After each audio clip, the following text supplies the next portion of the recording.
Ассалаумағалейкум қазақ елі. Біз МТЭК сервис жұмысшылары үндеу жолдаймыз.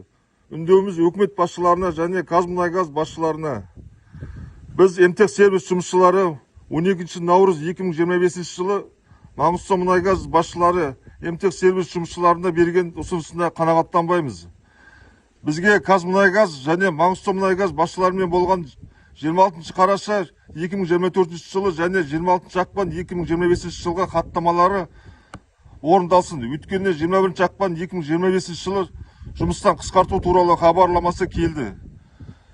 Жаңа мердігер мекеме бекітілгенше МТЭК сервис мекемесі жұмысын жалғастырсын. Жұмысшылар жұмыссыз қалмасын. Біздер сол себепте жұмысты 12 наурыз 2025 жылы сағат 13:00-ден бастап жұмысты тоқтаттық.